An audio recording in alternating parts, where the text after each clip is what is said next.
السلام عليكم ورحمة الله وبركاته. Waalaikumsalam warahmatullahi wabarakatuh.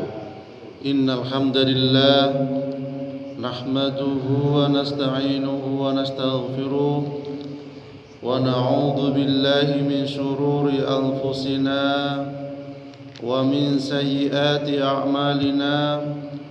أشهد أن لا إله إلا الله وحده لا شريك له وأشهد أن محمدا عبده ورسوله. أما بعد وما أبرئ نفسي إن النفس لأمارة بالسوء إلا ما رحم ربي إن ربي غفور رحيم. أعوذ بكلمات الله التامة من كل شيطان وهامة ومن كل عين لامة. Alhamdulillah, Bapak dan Ibu sekalian yang dirahmati Allah, bersyukur kita kepada Allah Subhanahu wa taala atas segala nikmat yang diberikan kepada kita sekalian. Nikmat iman, nikmat Islam, nikmat kita bisa beribadah kepada Allah Subhanahu wa taala. Nikmat kita bisa menjalankan 2 rakaat sebelum sholat subuh, dan itu merupakan lebih baik daripada dunia dan seisinya. Bapak Ibu sekalian yang dirahmati Allah Subhanahu wa taala, atas nikmat yang Allah berikan begitu banyak kepada kita sekalian. Oleh karena itu, marilah senantiasa kita berusaha bersyukur kepada Allah Subhanahu wa taala. Sebagaimana seorang hamba jikalau tidak bersyukur kepada Allah Subhanahu wa taala, Allah mengatakan inna azabi lasyadid, sesungguhnya azabku sangat pedih, kata Allah Subhanahu wa taala. Oleh karena itu, manusia yang tidak bersyukur kepada Allah, itu Allah tidak segan-segan memberikan bencana kepadanya. Sebagaimana umat-umat terdahulu yang tidak bersyukur kepada Allah, malah ingkar kepada Allah, Allah berikan azab, Allah berikan bencana. Kita belajar bahwa bencana tersebut turun karena apa? Yang pertama, bencana itu turun karena harta hanya beredar di orang-orang yang kaya saja. Orang-orang yang kurang mampu, ya kadang yang membutuhkan itu tidak mendapatkan harta dari negara. Bahkan mungkin kita tahu penerima BLT pun tidak merata. Ya, ada di Jember nih Bu. Penerima BLT niku seorang dokter. Ya. Seorang dokter yang praktek pun cekap sanes teng griya kula sanes. Nggih. Dokter umum. Nggih. Piyambake niku bingung. Aku kok iso oleh BLT sih, padahal enggak daftar, enggak data. Jadi niku salah tulis gampangane. Dhek bingung akhirnya teng RT, teng RW sampai teng kantor pos supados napa BLT dia niku dihapus karena saya enggak berhak. Jadi seorang dokter itu saya enggak berhak menerima BLT ini. Nggih. Kan angsale pinten sakniki? 900 nggih. Nggih. Saya enggak berhak menerima ini, akhirnya muter-muter sampai ke dinas sosial barang supados dihapus. Nah, lah tiyang kados ngeten niki langka karena itu bukan haknya, sehingga dia khawatir dia makan barang yang haram, barang yang tidak bermanfaat, barang yang tidak berguna, barang yang tidak mendekatkan diri kepada Allah karena bukan haknya, sehingga bingung untuk mengembalikan. Nggih. Nah ini insya Allah termasuk dokter yang amanah. Ya. Jadi dia berusaha muter-muter, jadi balik duit lo angel gampangannya ngoten. Nah ini termasuk salah satu harta yang beredar bukan pada haknya. Inilah yang mendatangkan bencana. Ya. Jadi banyaknya mungkin masyarakat yang kurang mampu, ya, yang harusnya mendapatkan tidak mendapatkan. Harusnya orang tidak kelaparan malah kelaparan.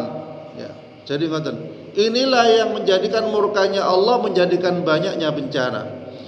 Kemudian yang kedua adalah Kenapa bencana terjadi? Yaitu ketika amanah dijadikan keuntungan duniawi atau pengkhianatan amanah. Dikasih kepercayaan tidak bisa dipercaya tapi berkhianat.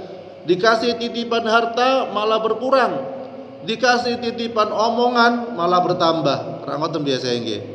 Nah, ini termasuk yang mendatangkan sebab-sebab yang mendatangkan bencana. Kemudian yang ketiga adalah kenapa bencana terjadi ketika zakat tidak dibayarkan, bahkan untuk dikorupsi keuntungan pribadi saja. Ya, mungkin badal amil zakat yang tidak amanah, ya, badan sosial yang tidak amanah, hanya untuk mengeruk keuntungan. Bahkan ada di suatu daerah masjid pun digunakan ladang untuk menjadikan pekerjaan dia. Kalau sekedarnya untuk transport, katakanlah narik amal dan lain sebagainya, bukan masalah. Tapi ini dijadikan sebagai suatu ladang pekerjaan, ya, sehingga uangnya tidak disalurkan ke masjid. Andaikan disalurkan cuma sedikit, sisanya adalah untuk dirinya sendiri. Ya. Niki sanes tengriko. Jadi ngoten. Jadi wonten masjid itu pulau mulai kuliah, sampai punya beranak pinak, 20 tahun kemudian mboten mantun-mantun. Lucu kadang ngoten niku. Padahal pinggir jalan besar, narik amale nggih terus-terusan, dekat lampu merah malih. Nah niku. Nah, itu termasuk khawatir, ini termasuk yang menjadikan murka Allah, menjadikan hartanya umat ini untuk kepentingan pribadi. Kemudian yang selanjutnya adalah ketika seorang anak berani menyakiti atau menentang orang tuanya. Nah, inilah yang menyebabkan kemurkaan Allah. Anak yang dilahirkan, yang dikandung oleh seorang ibu dari kandungan wahnan ala wahnin, lemah yang bertambah lemah, ya. Kemudian melahirkan sakitnya yang luar biasa. Kemudian diopeni, dirawat, dididik, disekolahkan, dibiayai dengan peras keringat, banting tulang, pekerjaan yang mungkin menguras tenaga, menguras pikiran, ya, menguras keringat. Tetapi ketika dia sudah mulai beranjak dewasa, dia menyakiti orang tuanya, baik dengan lisannya, dengan kata-katanya, dengan perbuatannya. Inilah yang menjadikan murkanya Allah Subhanahu wa taala. Betapa tidak kita temukan, ya, beberapa minggu yang lalu, ya, suatu berita seorang ibu-ibu yang usia 75 tahun, ya, kemudian dia punya 12 anak. Tidak ada satupun dari 12 anak ini yang mau merawat orang tuanya. Sehingga yang terjadi, ibu ini adalah jualan mainan. Mainan pun kalau laku baru dia bisa makan. Kalau tidak laku mungkin pemberian orang. Dan itu pun kondisinya juga mengkhawatirkan tentang kesehatannya, tentang tubuhnya yang sudah mulai melemah. Tetapi apa dikata, 12 anak ini tidak ada satupun yang mau merawat orang tuanya. Na'udzubillah tsumma na'udzubillah. Ini adalah suatu bentuk yang bisa menjadikan kemurkaan Allah, yang mendatangkan bencana dari Allah Subhanahu wa taala. Oleh karena itu, marilah senantiasa kita berusaha mohon pada Allah Subhanahu wa taala agar kita diberikan anak yang soleh dan solihah. Kemudian selanjutnya adalah bencana itu datang karena apa? Ya, karena pimpinan di rumah tangga itu kebalik. Ar-rijalu qawwamuna 'alan nisa. Harusnya yang menjadi pemimpin di rumah tangga itu adalah seorang laki-laki, seorang bapak, tapi kebalik. Nah, ini yang tidak diperbolehkan. Ya, khawatir keberkahan ada di situ. Ya, khawatir terjadinya murkanya Allah Subhanahu wa taala. Sebagaimana seorang anak tidak boleh membentak kepada orang tuanya, sebagaimana seorang anak tidak boleh membentak kepada ibunya yang telah melahirkannya, juga seharusnya seorang istri tidak boleh membentak kepada suaminya, apalagi kata-kata kotor yang menyakiti hatinya. Naudzubillah tsumma naudzubillah. Kemudian selanjutnya adalah yang menjadikan murkanya Allah itu apa? Ketika teman lebih dimuliakan daripada orang tuanya. Nah, ini termasuk kedurhakaan. Okay. Disuruh orang tuanya seorang anak tidak mau, tapi diajak temannya keliling dunia mau, misalnya ngoten. Disuruh orang tuanya mungkin mengantarkannya ke rumah sakit, ke pasar atau berobat, tidak mau, wegah, malas. Tetapi disuruh temannya mancing, katakanlah misalnya ke laut, dia segera bergegas berangkat. Inilah yang dikhawatirkan terjadinya murkanya Allah Subhanahu wa taala. Seorang anak tidak nurut orang tuanya tetapi nurut kepada yang lainnya. Bapak Ibu sekalian yang dirahmati Allah, kemudian penyebab terjadinya bencana yang selanjutnya adalah ketika seorang pemimpin dipilih bukan karena kapasitasnya, bukan karena keunggulannya, bukan karena kebijaksanaannya, tapi dipilih karena keuangannya. Lah inilah juga yang bisa menyebabkan kemurkaan dari Allah Subhanahu wa taala. Karena seorang menganggap uang lebih berharga daripada amanah. Karena mereka menganggap bahwasanya harta itu lebih nikmat daripada amanah. Padahal dampaknya pemimpin yang tidak amanah adalah kemurkaan dari Allah Subhanahu wa taala. Kemudian selanjutnya adalah ketika seseorang ditakuti, dimuliakan bukan karena kebaikannya tetapi kejahatannya. Nggih. Jadi wonten seseorang niku karena kejahatannya dimuliakan. Karena takut resikonya. Padahal dia katakanlah penyebar narkoba. Banyak anak-anak yang pedot, maksudnya pikirannya sudah rusak karena apa yang dia lakukan. Jadi kalau wingi kula diadui oleh seorang pemimpin pesantren. Dua dari santrinya ini ku sekolah di sebuah sekolah yang terdekat di sini, sekolah Islam. Dua anak ini ternyata terkena kecanduan narkoba.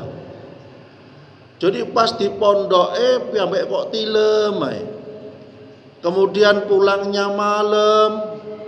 Nggih, Pak, dan di statusnya niku ya karena sekolah boleh bawa HP, sedang minuman keras. Ya Allah.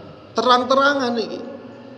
Anak tasik SMP dan di sekolah Islam dan mondok. Jadi betapa ngerinya, betapa mirisnya, bukan disalahkan pondoknya ndak. Tetapi kok bisa namanya narkoba niki masuk kemana-mana. Ya. Bahkan pengasuhnya sanjang tengkulo gini Ustaz. Nggih. Ternyata narkoba juga masuk kepada pengajian-pengajian, ya Allah. Jadi jual belinya teng pengajian. Sampai ngoten. Teng sholawatan jualan narkoba, naudzubillah min dzalik. Bukan salah pengajiannya sanes, tapi oknum-oknum yang memanfaatkan majelis ilmu, majelis kebaikan untuk keburukan, naudzubillah min dzalik. Jadi sampai ngoten. Lah ini kalau wingi beritai dan anak ini pun dikeluarkan dari pondoknya, orang tuanya nangis ya Allah, ya Allah. Padahal sudah kelas 3 pada ujian punan. Jadi harus hati-hati mulai saat ini. Ada seorang ibu-ibu orang tua juga takut ketika harus membawa bekal air ke sekolahannya. Karena air di botolnya ini kalau boten segel niku dibuka kali kancane dimasuki obat narkoba niku wau.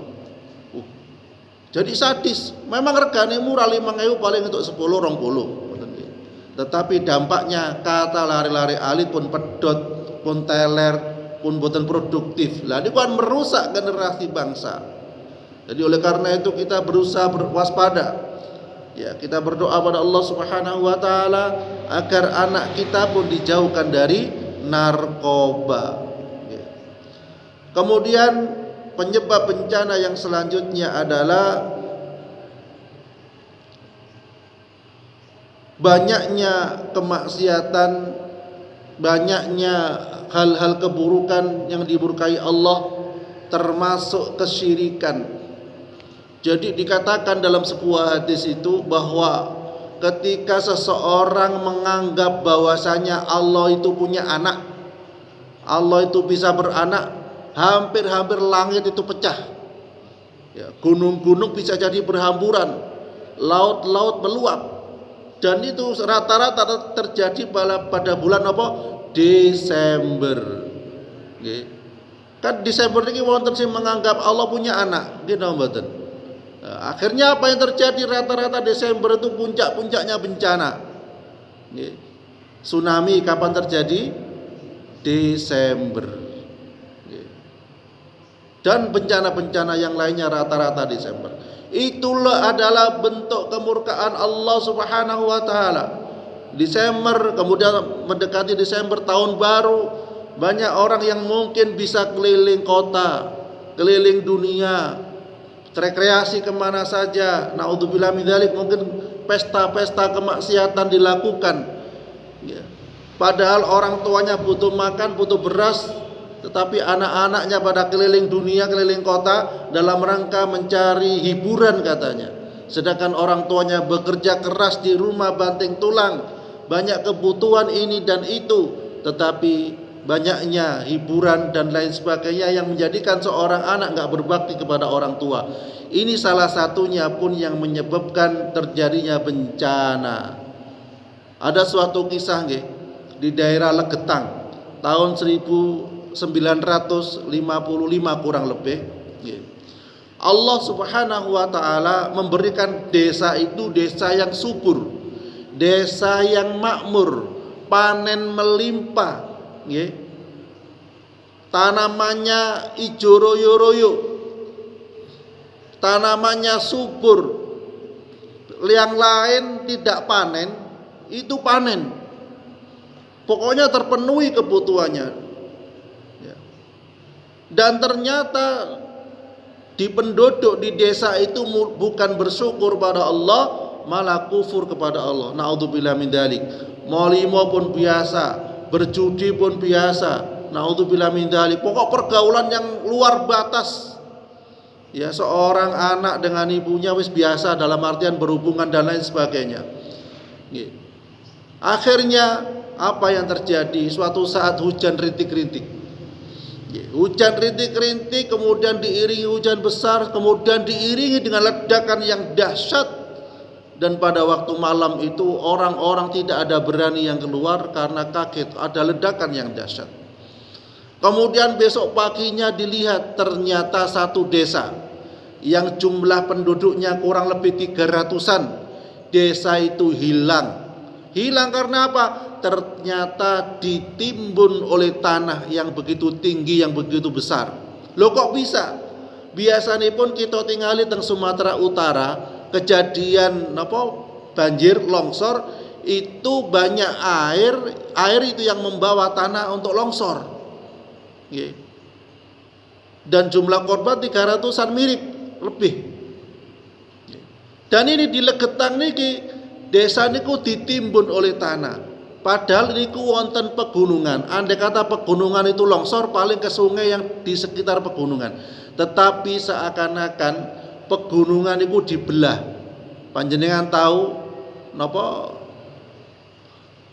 kerucut nggih, kados kerucut ngoten. Niku gunung niku diiris kados napa istilahnya? Kue ulang tahun diiris, atasnya diblekno teng desa niku wau. Itu dari siapa kalau bukan dari Allah Subhanahu wa taala? Dengan menyuruh malaikat untuk memotong gunung, kemudian gunungnya niku diblekno teng desa niku. Sehingga desa niku mboten usah ngubur tiang-tiange, pun terkubur sangat dalam sekali. Ya.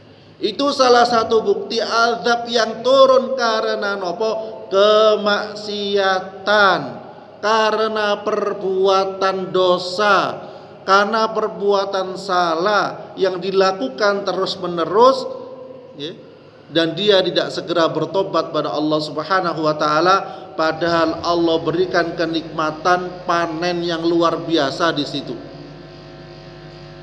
Inilah salah satu bentuk pelajaran bagi kita sekalian bahwa kehidupan ini ya, kalau ngikuti Al-Quran dan Sunnah itu nikmat. Kalau mengikuti Al-Quran dan Sunnah itu insya Allah selamat, pasti selamat, baik di dunia walaupun di akhirat ya.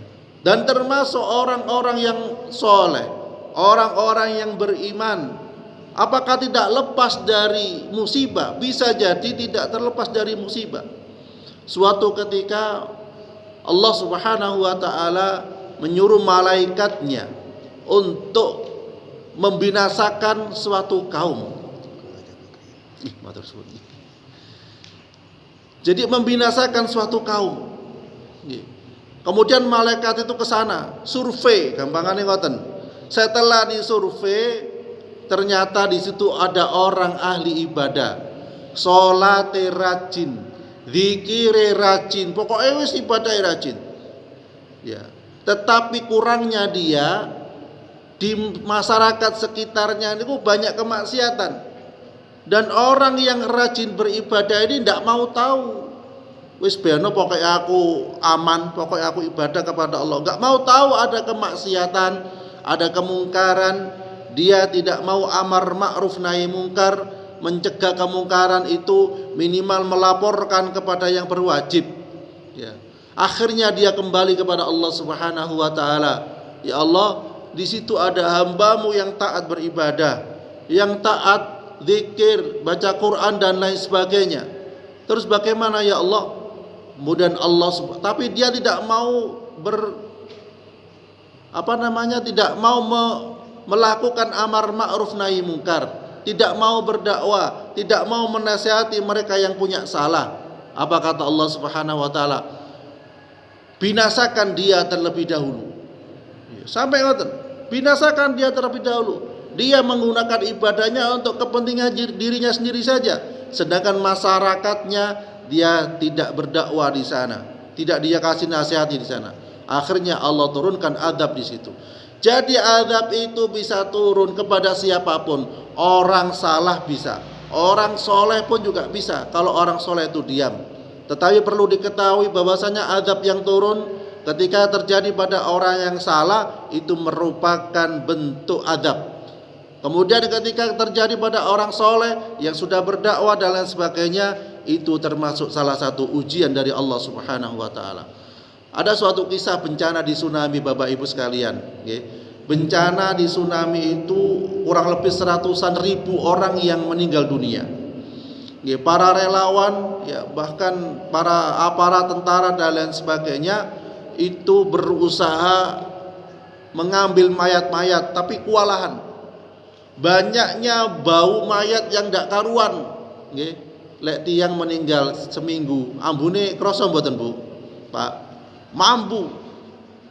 Ya. Jadi mereka mengangkut mayat itu dengan bau yang luar biasa. Tetapi ada salah satu yang membuat mereka semangat. Ternyata di antara mayat yang berserakan itu tidak semuanya baunya bau yang busuk. Ada seseorang yang masih ada jenazah yang masih mengenakan pakaian tentara. Ya. Niku mungkin waktu itu dia sedang bertugas. Dan jenazah ini ternyata tidak tercium aroma busuk di baju tentara ini tadi. Di jenazah yang masih pakaian seragam tadi. Baunya wangi dia. Kaget yang lain, kok bisa terjadi karena apa?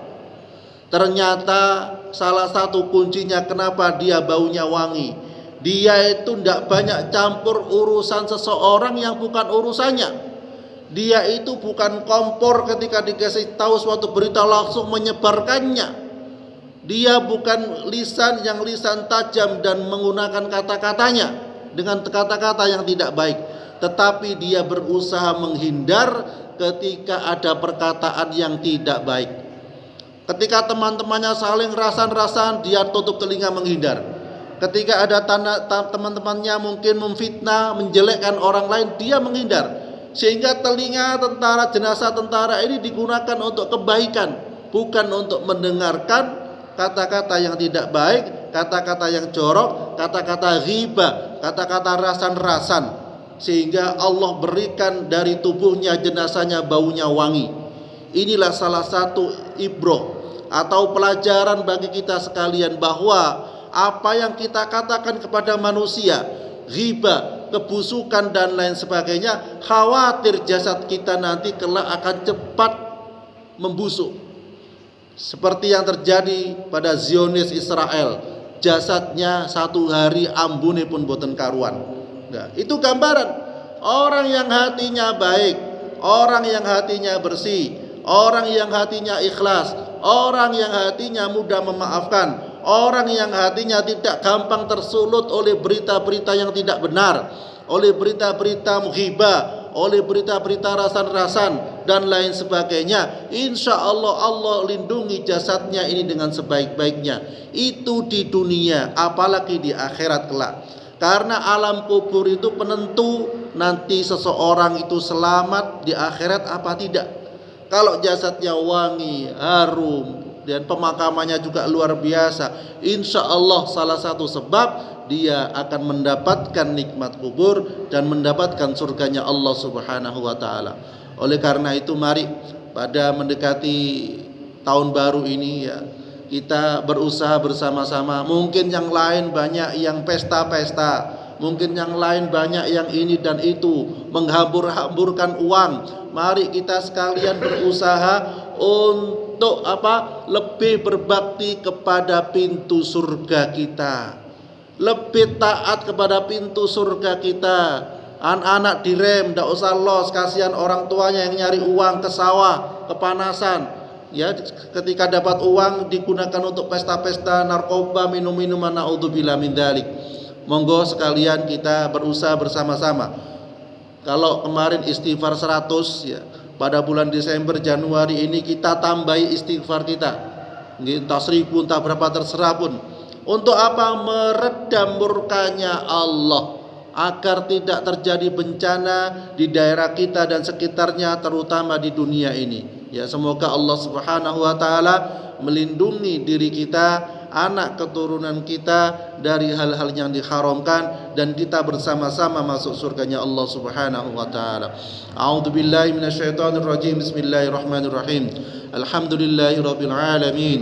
Qulillahumma malikal mulki tu'til mulka man tasha wa tanzi'ul mulka mimman tasha wa tu'izzu man tasha wa tudhillu man tasha biyadikal khair innaka ala kulli syai'in qadir. Tulijul laila fin nahari wa tulijun nahara fil lail wa tukhrijul hayya minal mayyiti wa tukhrijul mayyita minal hayy wa tarzuqu man tasha'u bighairi hisab.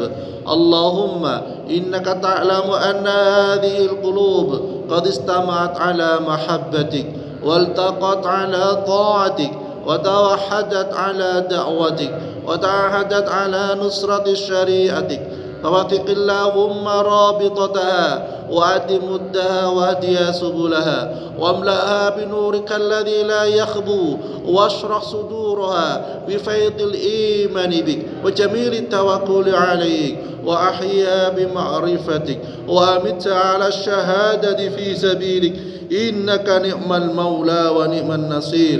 ربنا هب لنا من أزواجنا وذرياتنا قرة أعين واجعلنا للمتقين إماما. رب اجعلنا مقيم الصلاة ومن ذريتي ربنا وتقبل دعاء. ربنا آتنا في الدنيا حسنة وفي الآخرة حسنة وقنا عذاب النار. وصلى الله على محمد وعلى آله وصحبه وسلم والحمد لله رب العالمين. آمين. سبحانك اللهم بحمدك أشهد أن لا إله إلا أنت أستغفرك وأتوب إليك. السلام عليكم ورحمة الله وبركاته.